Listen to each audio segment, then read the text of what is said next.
Hey there folks, welcome to Spectrum Pulse. We talk about music, art, and culture. And today we're going to be talking about the newest album from Anderson Paak, titled Malibu. The place where everybody starts talking about Anderson Paak, and where many consider that his story begins, is with Compton. And that's mostly because that was the first place where most people actually heard the guy. He'd been flitting around the indie scene in California for some time under the name of Breezy Lovejoy, and had traction with his 2014 album Venice under his own name, but it wasn't until Dr. Dre pulled him aboard the Compton soundtrack album that he began getting some serious exposure. And let's make this abundantly clear, Anderson Paak is the biggest reason why that album works at all, operating as the over-eager observer caught up in Dr. Dre's hyper-stylized Compton, nearly drowning in it before becoming the spirit of Dre's oft-ignored social conscience. All of that, combined with his presence on the Game's documentary 2.5, gave me the impression there might be a fair bit more to this guy beyond the distinctive nasal voice, a bit reminiscent of Kendrick, but higher pitched and a shade more melodic and elastic, and not really quite infectious. So I decided to dig into that album Venice, and wow, talking about an overlooked gem from 2014. Taking a West Coast flavor with gentle soul, funk, and R&B flourishes, and some sparse oscillating grooves, it's remarkably chill and quiet listen that managed to be surprisingly sticky thanks to some great melodies, some unpolished but fascinating writing, and Anderson Paak's earnest and yet surprisingly chill performance. Yeah, it does drag a bit at spots, especially on the back half, but songs like Milk and Honey, Already, Get Him Up, Off the Ground, and the excellent Misripe are an explanation enough for what Dr. Dre saw in this guy. And thus, with a bigger budget, a greatly expanded arsenal of producers and guest stars, and running some pretty impressive momentum behind him, Anderson Paak seems set to deliver an even stronger sophomore album. So you can bet I was definitely psyched for this.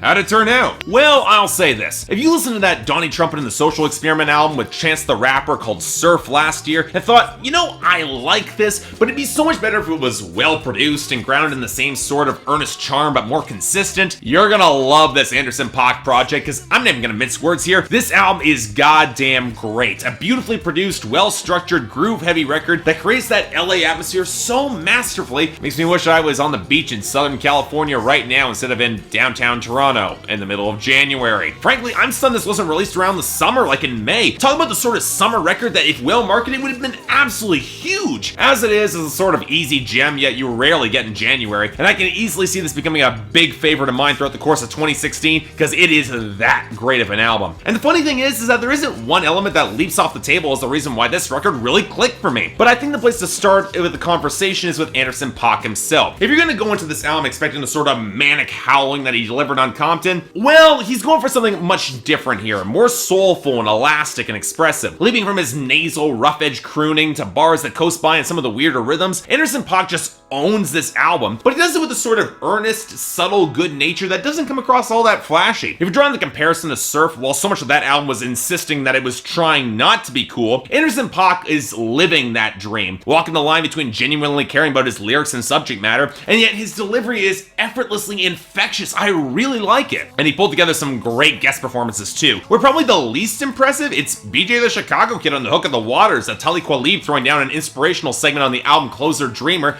and still both those are great. Outside of that, I really liked watching both Schoolboy Q and the Game play against type on their songs, with Schoolboy Q delivering the sort of smooth dance floor hookup on Am I Wrong that I normally expect coming from Q-Tip or something. But that's nothing compared to the Game delivering a slice of heartfelt reflection on Room in Here, a hookup jam where he actually wants this girl to stick around. He's got feelings for her, considering she's got nothing else going on really right now, so why not try? And yet she's put off by his rougher lifestyle, and the Game's kind of let down by it, but you know what? He's gonna play it off with some maturity. He's just gonna accept it. It's another subtle thing that I really like about this album. In terms of a lot of the content, it angles a little bit older and wiser even despite its earnestness, and the framing is mature enough to cut into some of the worst situations. And nowhere is that more apparent than on Rhapsody's verse on Without You, where Anderson Paak is trying to play it off as a side thing in their relationship and being pretty condescending about it too, especially about her character, only for Rhapsody to snap back hard against the judgments, and while she's comfortable keeping it casual, there isn't any moral superiority going on here. Hell, might as well get into the lyrics and themes of this album on that note, mostly because they're actually pretty lightweight. The most common bit of iconography is that of the surfer, greatly expanded from where Miguel touched on it on Wild Heart to span the entire album, from showing the near-death experience of getting caught up in the waves to trying to live in the moment and capture whatever hedonistic pleasure that he can actually find, even if it's always about to fade and not really thinking about it that hard. In other words, it's a damn solid metaphor for being an entertainer who finally has made it out of a few rough years and now is enjoying the crest of the wave while he can. man. As such, while the album is keen to frame his escapism as kinda necessary in a world that's a lot rougher, especially in LA, it's also not afraid to revel in the rush or in the thrill of the struggle itself, which has its own visceral response that adds another facet to tracks like The Season / Carry Me or Put Me Through. Beyond that, most of this album doesn't really go that deep in terms of lyrical content. Love songs, sex songs, often framing Anderson Paak as a little bit too earnest for his own damn good, which helps undercut how lightweight a lot of this album is. Where he gets most intense is his desire to just hold on and ride out his fame as long as he can. Like an experienced surfer, he's gotta hold the wave, he just doesn't want to be pulled off by someone who's less experienced, even if his own cluelessness might do that anyway. And if I'm gonna criticize the album, it would be here. Good framing can only excuse so much, and a song like Silicon Valley, where he's trying to find the heart of this girl behind her boob job in one of the silliest songs you'll hear all year, it goes right up to the line. It's only really saved by the exasperating girl telling him to just fuck her already. And yet, Anderson Paak is smart enough to not rely on detachment on these songs. Not only does he and the rest of the world find it kind of disingenuous, there's too much in life to be experienced and passed on to just ignore it. There are other lyrical quibbles I have. I mean, Heart Don't Stand a Chance can read as a little bit presumptuous, a few songs feel a little bit underwritten, but really, it's fairly minor because most lyrics, they serve their purpose on coasting by that easy vibe here. And besides, it's not like they're the primary focus on this album, and that takes us to the instrumentation and the production. Anderson Paak definitely put his increased budget to a lot of good use because the balanced production and grooves on this record are absolutely excellent, where the flow and ease of this instrumentation is damn near seamless from track to track. And for a record that goes over an hour, that is saying something. Much of this album has a distinctive West Coast flavor, thicker beats against sparse percussion and languid soul and 90s R&B samples, and plenty of breathy, multi-track vocals. But what caught me off guard was how much genuine funk and soul crept into this album in the guitars and especially the bass lines. This is a record that might start off a little bit slow with the burp, with that subtle guitar and piano with the horn accent, but it isn't afraid to get in a tighter groove or even get a little bit weirder, like those jazzier drums or expanding rubbery keys on Heart Don't Stand a Chance, or those buzzed out synth transitions on Silicon Valley that come in right after the choruses. Not gonna lie though, when this album really jumps out at me or when the guitar and bass texture get the most prominent, like in the sharp staccato of Put Me Through, or that high guitar flutter against the clap groove on Parking Lot, or that bass heavy momentum against the surf rock guitars on Come Down that just sound awesome. That's before we get songs that are just smooth as hell, like the scratchy, muted vibe of The Waters, or what sounds like a lo-fi xylophone on Without You, or that piano line on Room in Here. And then we get songs that might as well be retro throwbacks, like the fantastic disco bass groove on Am I Wrong, or the soulful funk of Celebrate. Anderson Paak outright mentions in one of his samples finding the balance between old and new, and he absolutely nails it here, where the production is quite modern, but it's at the grit and texture of really knowing its past. Now, I'm not gonna say that I love all the production here. I wasn't wild about the pitch shifting when it does show up on this album. It does take away from both lightweight and your prime, especially in the former case of the lo-fi synth that feels a little bit off-key and overcompressed, and in the latter case of the very staccato beat that feels a little overcompressed around the cymbals and honestly doesn't flow as well as it should. But really,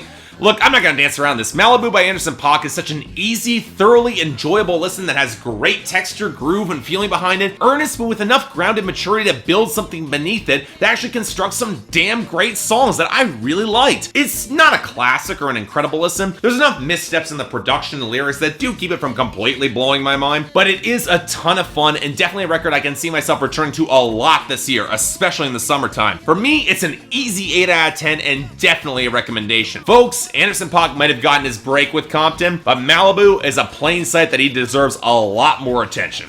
So let's give it to him. Check this out. So yeah, thanks a lot for watching. If you'd like to like and subscribe, I'd be more than grateful. Anything else coming up that you want me to review, or anything else I might be able to do to improve my presentation, I'd be more than happy to give them a listen. And keep in mind, this is my own opinion, although this album is so freaking smooth, I can't imagine why anyone would dislike it. But till then, I'm Mark, you're watching Spectrum Pulse, and I'll see you next time.